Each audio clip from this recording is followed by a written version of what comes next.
Good morning, DragonCon. Welcome to a slightly abbreviated version of The Late Show on this Friday of DragonCon Goes Virtual. My name is Brian Richardson, and joining me as always are Sheena and Steven. Good morning to you folks on the East Coast. Good morning. It's still dark out here in Oregon. Why did I agree to get up this early during a con? I know why, because we wanted to give you some highlights as to what's going on for Friday of DragonCon Goes Virtual. Coming up in a few minutes, we will be interviewing John Scalzi, this literary guest of honor for DragonCon 2020. And also, we're going to be joined by Pat Henry and Rachel Reeves, who are kind of responsible for the whole shindig as president, CEO, con chair nonsense. So they're going to talk about the opening of DragonCon. Steven, John Scalzi, good guest. Good guest. Yes. Wait, I thought you were calling me John Scalzi, and I was No. So we're very excited to have the literary guest of honor, John Scalzi, joining us this morning to talk about his books. He is a Hugo nominated and winning award author, more than, I think, 24 books, both fiction and nonfiction. Welcome to the show, John. Thank you. Thank you for having me on this morning. I woke up to be here. I'm kind of fake awake at the moment. So we appreciate that very much. Believe me. I understand you were doing some DJing earlier. I had a late night slot from, I think, 3:15 to like 5:15 doing dance stuff. And it was a blast. I've been doing DJing stuff at conventions for a while, ever since I complained about a dance at one convention. And someone said, well, you're so smart, come back next year and do it. And I was like, all right, I will. And then, and then I've been doing it ever since. But it is kind of funny because I was reading some of the tweets as they were coming in. They were like, wait, is that John Scalzi being the DJ? And then, of course, screenshots of me going like this, because, of course, you have to get the bad shot of the guy when he's like, doing the dancing thing. So you've done this for a couple of virtual cons now. How does that differ from doing it like in person? It's different because when you're doing it in, with other people around, you get the energy of the crowd and, you have a lot of fun and everybody's bouncing up and down and you can respond to stuff. And when it's just you in the house, you just have to go with your gut as to what's going to work and what's not. Now, sometimes you will be able to see people in their cams dancing around their houses and stuff like that. And that, but otherwise you just have to wing it. And then there's just the things like last night, as you might have seen, I'm there DJing, and all of a sudden my cat shows up, which almost never happens at an actual convention dance party. I don't generally travel with my cats. The cats don't like it. I don't know. It seems like something you could add to your set. Just a little cat carrier coming along to. Like, here we go, cat. No, it was really funny because last night one of my cats came in and I was like, "Here, we're gonna dance back and forth," and the cat's like going. You and I will be having a discussion about this later when you are asleep. Yeah, the cat has probably a better rider than you do if you bring it to the con. It's really true.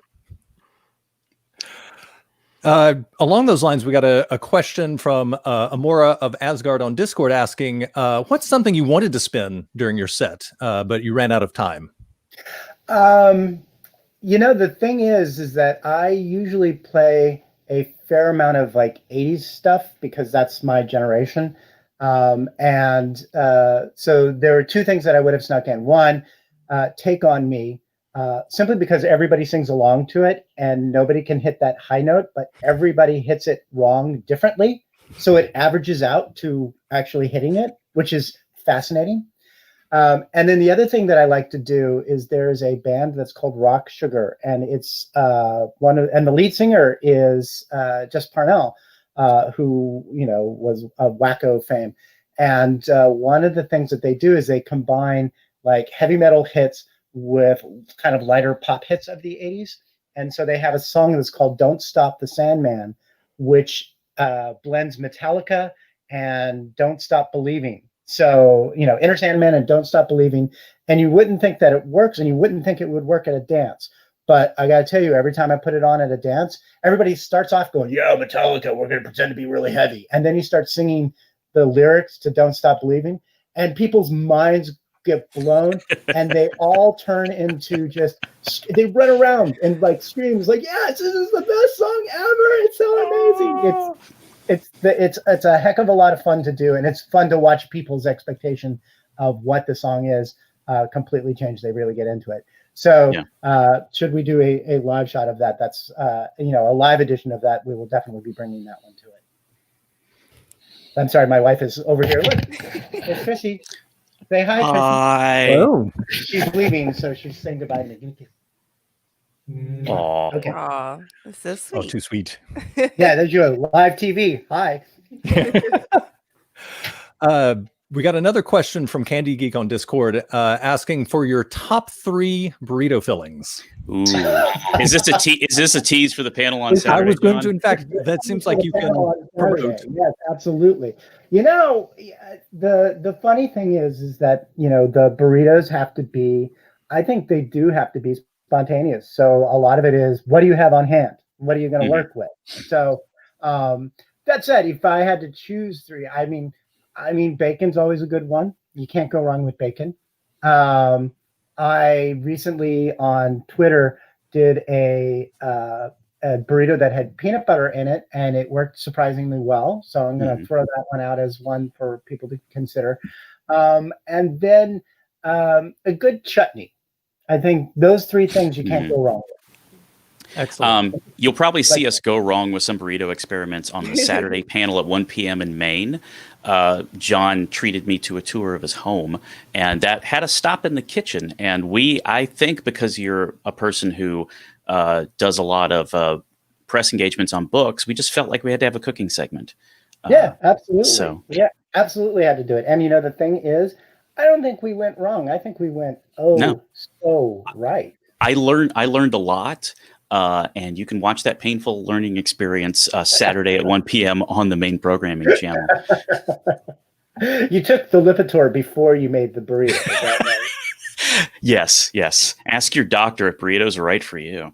Yes, indeed. So we're running short on time since it's a very short live. Congratulations. We haven't talked about your books, which is, I understand, a thing that you do. Congratulations. I wrote books. Surprise. Congratulations on the Dragon Award for the last Improx. Thank you. Dragon Award finalists. We find out whether or not I get to take away the shiny flame, I believe, on Sunday. It's such a good, I am nominated with such a good list of other people. The finalists in my category and the other categories are just so spectacular. It's one of those things that I always believe that if you're nominated for an award, look at who is nominated with you, who are the finalists with you. And if there's nobody there where you're like, I would hate to lose to you, then you've already won. And in this regard, the finalists in the best science fiction category are so good that when I lose to one of them, I will be like, sweet, I could totally see that and be absolutely not jealous. On the other hand, if I win, I'm just going to be like, it's fine. Fair. Get the award. Well, So, I'd like to close by thanking you. I know you are mainly writing and known for science fiction like Lock-In and similar, but there is your occasional foray into fantasy, and for something appropriate for DragonCon, just to thank you for the Shadow War of the Night Dragons book 1, The Dead City, which I believe was award nominated. It was a Hugo nominated story, right? It was a Hugo Award nomination, and when I got that nomination, I laughed like a madman, enough to scare my cat. And I am also tremendously glad I did not win for that particular thing. Ken Liu won that year, and it was so well deserved. But we're coming up on the 10-year anniversary of Shadow War of the Night Dragons book 1, The Dead City Prologue, and I don't know. I think I should do something special for it. What? I don't know, but we'll find out. Excellent. All right, well, awesome. Thank you very much for joining us. We really enjoyed getting to have this conversation with you. All right, thank you, and I'll see you guys around DragonCon. Enjoy the rest of your convention. Thanks, John. Thanks. All right, coming up next, I want to welcome Pat Henry and Rachel Reeves, who are responsible for this whole thing, question mark? No. No, We not beg me. to differ. This team here, killing it. Thank you. And you're joining us from the DragonCon offices, which We I are. believe are below the flight path of Hartsfield International Airport. So it's probably a little quieter there than lately. So welcome. Absolutely. Thanks for joining us this early in the morning. And thanks for making sure that we have a convention this year. Yes. It's been a time. It's been a time. Actually, you guys, the tech crews and stuff, that they've done an awful lot of work to make this happen, and I can't believe it. I'm an old guy, and I'm absolutely astounded by the work that has been done and how awesome this whole thing is. And thanks to all of the tech people and tech teams and whatnot that have made this a real deal. Thank you. Well, I thank them all as well, because I know how much work it is to do this in person. And now we've kind of done distributed basements, kind of basement as a service, as you would say. Because normally we're literally in the basement of the Hyatt doing this. And now it's just sets of basements literally across the country.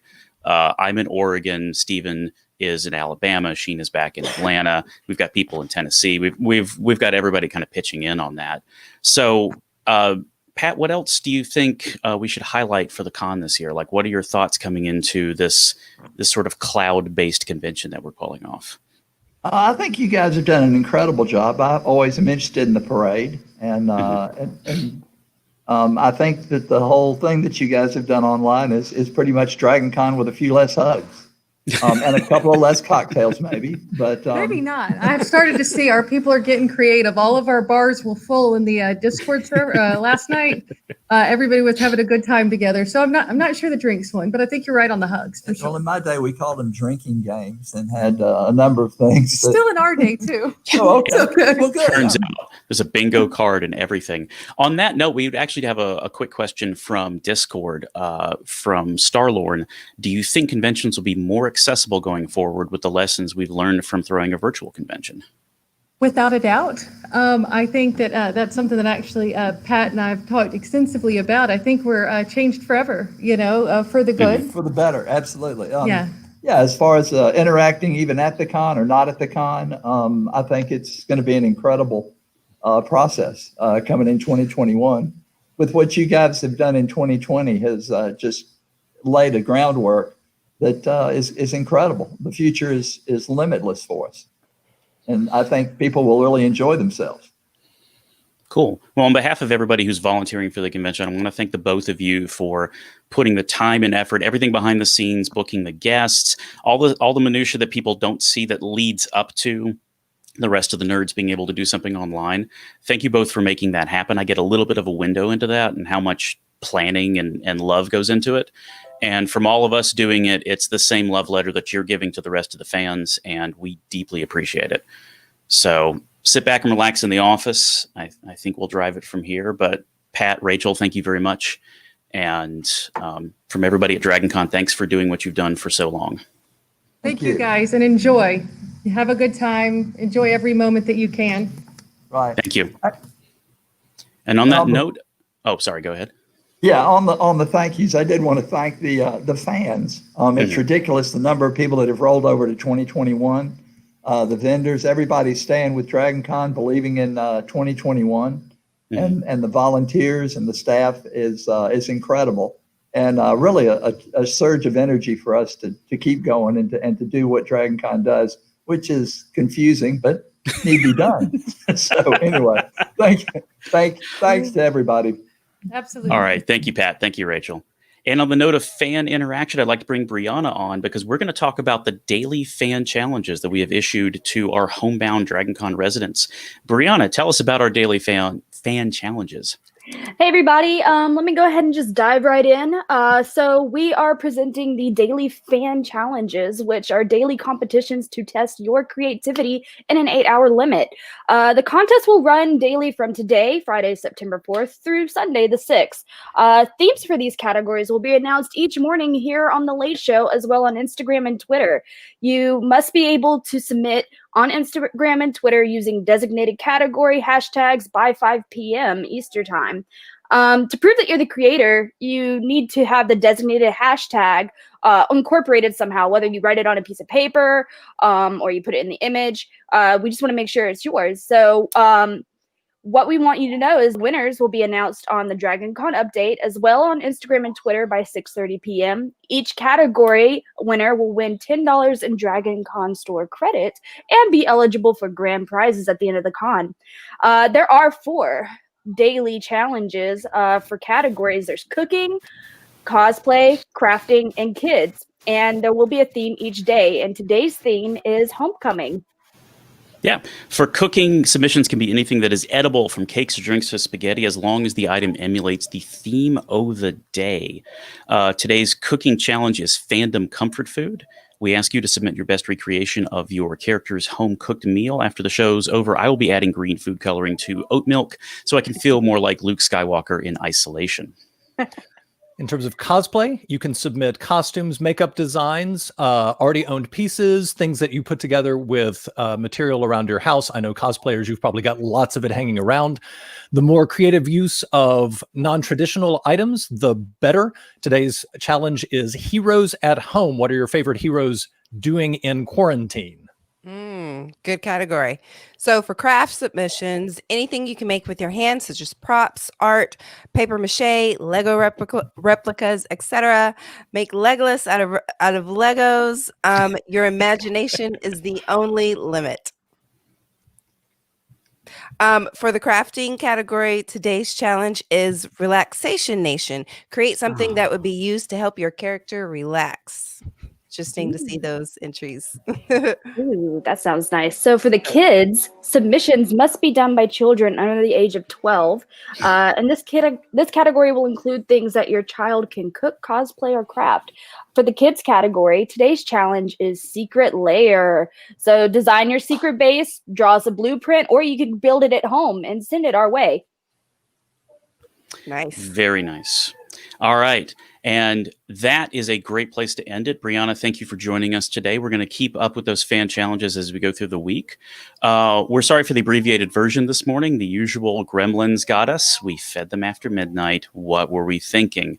But we'll be back tomorrow, 9:30-ish, to talk about the DragonCon parade and all the schedule updates going into the rest of DragonCon Goes Virtual. If you want more information, go to the Discord. The Discord is, as the kids say, lit, but we'll all be hanging out there. I'll be there at 5:30 p.m. Eastern to give comments on the Dwarves on the Loose panel that we did with the cast of The Hobbit. Sheena, Stephen, Brianna, thank you for joining me this morning. Pat and Rachel, thank you for running the con virtually. And again, thank you to our literary guest of honor, John Scalzi, for joining us so early in the morning. Thanks to the rest of you, and on to the main programming.